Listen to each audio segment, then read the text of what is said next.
जय जवान जय किसान। Venkateshwara cooperative power and agro processing limited Nashik इस संस्था के चेयरमैन डॉक्टर शिवाजीराव डोले, मैं आज पूरे देशवासियों के किसान भाइयों के लिए एक बहुत बड़ा संदेश देने जा रहा हूँ। इस संस्था के माध्यम से अजंग वडेल मालेगांव डिस्ट्रिक्ट नासिक महाराष्ट्र इस जगह पे 528 एकड़ खेती के अंदर आधुनिक खेती से पूर्वक द्वितीय व्यवसाय, रेसिड्यू फ्री खेती, पूरे नियुक्त जवान और किसान भाई सहकार से समृद्धि के तत्व पे इकट्ठा होके ये फार्मिंग कर रहे हैं। किसान भाई दिन रात मेहनत करने के बाद जो माल उगा रहा है उसका वैल्यू एडिशन न बढ़ने की वजह से कच्चा माल बेच देता है, उसको दाम नहीं मिलता, खर्चा वजह प्रॉफिट माइनस में होने की वजह से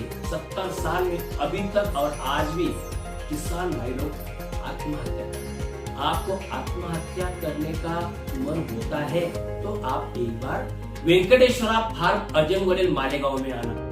आपको मैं दिखाना चाहूंगा कि पहले जैसी खेती नहीं रही है, अभी खेती और खेती से पूरक आधुनिक तरीके से करना पड़ेगा। इस खेती के अंदर जो हमने इजराइल के धरातल पे जो कार्य किया है उसको एक बार मेरे किसान भाइयों ने देखना चाहिए, समझना चाहिए, इसके बारे में सोचना चाहिए और एक बार जैसे वेंकटेश्वरा यह संस्था खेती कर रही है, खेती से पूर्व व्यवसाय कर रही है, ये अमल में लाके कार्य करना चाहिए। आज से ये जितने भी मेरे भाई ये वीडियो सुन रहे उन्होंने अपने गांव में, तहसील में, डिस्ट्रिक्ट में, स्टेट में, पूरे देश में इसका प्रचार प्रसार करना चाहिए। आपको 10 एकड़ खेती नहीं हो रही है, हम वहां पे 528 एकड़ खेती 1500 गिर गाय संभाल रहे। गिर गाय के गोमूत्र के माध्यम से हम आधुनिक रेसिड्यू फ्री खेती कर रहे हैं। खेती का तो द्वितीय व्यवसाय कर रहे हैं हम, आपको दिख रहा है। और सबसे बड़ी बात, यह आत्महत्या रुकवाने के लिए, देश के उज्जवल भविष्य के लिए और मेरे किसान भाइयों के जीवन में स्वर्ण दिन आने के लिए हमने पूना इंदापुर एमआईडीसी में 200 KLPD, बोला जाए तो 2 lakh litre per day ethanol बनेगा। वो किसे? मक्का और राइस। जब मक्का और राइस से इथेनॉल बनेगा, आप ये जो फैक्ट्री देख पा रहे हैं मेरे पीछे, इस जगह पे जो मक्का परचेस होगा, राइस परचेस होगा, इसको हम एमएसपी देंगे, हमी भाव देंगे किसान भाई को और उनके खेती में जाके, गांव में जाके माल परचेस करके लेके आएंगे। बोला जाए तो आपको मंडी तक आने की जरूरत नहीं है, बस आप इस संस्था के मेंबर्स बनना चाहिए। आप मेंबर बनिए। इस संस्था चाहती है किसान भाइयों ने आत्महत्या कभी नहीं करना चाहिए। एक मेरा किसान भाई आत्महत्या तुरंत करके चला जाता है, उसे सोचना चाहिए अपने पीछे पूरा परिवार, बीवी, अपने बच्चे, उनका भविष्य का क्या होगा। क्या आत्महत्या करना यही पर्याय है?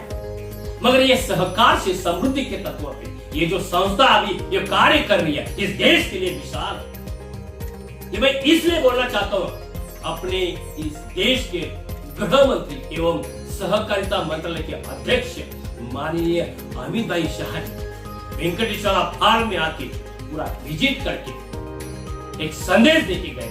हमने वहां पे किसान भाइयों के एक अच्छी खेती करने के लिए, रेसिड्यू खेती करने के लिए एक आधुनिक तकनीक की एक नई लैब खड़ी की। वो भी वहां पे किसान भाइयों की मिट्टी परीक्षण जो किया जाता है वो निःशुल्क है। क्या किसान भाइयों ने अपनी खेती का मिट्टी परीक्षण नहीं करना चाहिए? ये समझना पड़ेगा। अपने जमीन का कार्बन कंटेंट, जमीन के अंदर नत्र कितना है, पूरक कितना है, बालास कितना है, जिंक कितना है, लोह कितना है, कितना पानी देना चाहिए जमीन के अंदर, हर एक चीज के बारे में मालूमात होना चाहिए। और जितने भी ये मेरा वीडियो में किसान भाई इस देश की सुन रहे हैं, आप लोगों ने प्रण लेना चाहिए। एक बार वेंकटेश्वरा फार्म में विजिट करेंगे, लाखों हजारों शेतकरी खेती बेच रहे। खेती बेचना नहीं है, खेती को संभालना है, बहुत जरूरी। और एक बात दावे के साथ मैं बोल सकता हूं आप लोगों को, आने वाले कुछ साल के अंदर सहकार से समृद्धि के तत्व पे किसान भाई के जीवन में स्वर्ण दिन आने वाले हैं। खेती को हम व्यवसाय में तब्दील करने जा रहे हैं। हम खेती नहीं बोलेंगे, हम खेती को व्यापार में कन्वर्ट करने जा रहे हैं। आज ये आपकी आंखों के सामने देख पा रहे हैं, ये व्यापार, ये व्यवसाय चालू है। चाहे आप खेती में जो हल्दी उगा रहे हैं, हमने उसको कन्वर्ट कर दिया, अभी ये हल्दी पाउडर बन गया, ये घी है, इसकी फैक्ट्री लगी, ये पंचगव्य अगरबत्ती है, गोबर से नवनिर्मित की हुई ये पंचगव्य अगरबत्ती है। ये पूरी खेती के व्यवसाय, काजू के पेड़ से निकले हुए काजू आज इस पैकेट में दिखाई दे रही, इसका वैल्यू एडिशन बन चुका है। हम यही मेरे किसान भाई को हम समझाना चाह रहे हैं। जितने भी मेरे किसान भाई सुन रहे हैं, मैं सभी को तहे दिल से धन्यवाद देना चाहूंगा। आपके मन में आत्महत्या करने का थोड़ा भी एक विचार आता है, वेंकटेश्वर फार्म में आइए, मेरे साथ पूरा फार्म घूमिए, देखिए, समझिए, और उसके बाद मैं जितना बोलता हूँ उतना वेंकटेश्वर ने उतना आप अपनी खेती में अमल में लाइए। फिर भी आपके जीवन में परिवर्तन नहीं होता है, इसके बाद आप आजादी पा सकते हैं, और ये कभी हो नहीं सकता। साथ बोल सकता हूं, बस आपका इंतजार है, आप हमारे फार्म में विजिट करिए। हम आपके साथ में एक छोटे भाई के नाते, बड़े भाई के नाते, किसान के नाते, इस देश के सेवक के नाते हम आपको विश्वास दिलाएंगे। क्यों? क्योंकि हम पहले देश सेवा कर चुके हैं, अभी हम इस भू मिट्टी की सेवा कर रहे हैं। इसीलिए ये आपके नियुक्त जवान आपके साथ में मरते दम तक खड़े रहेंगे, मगर आपको आत्महत्या नहीं होने देंगे। इसी बात के ऊपर मैं आपको ये संदेश दे रहा हूं। जय हिंद, जय भारत।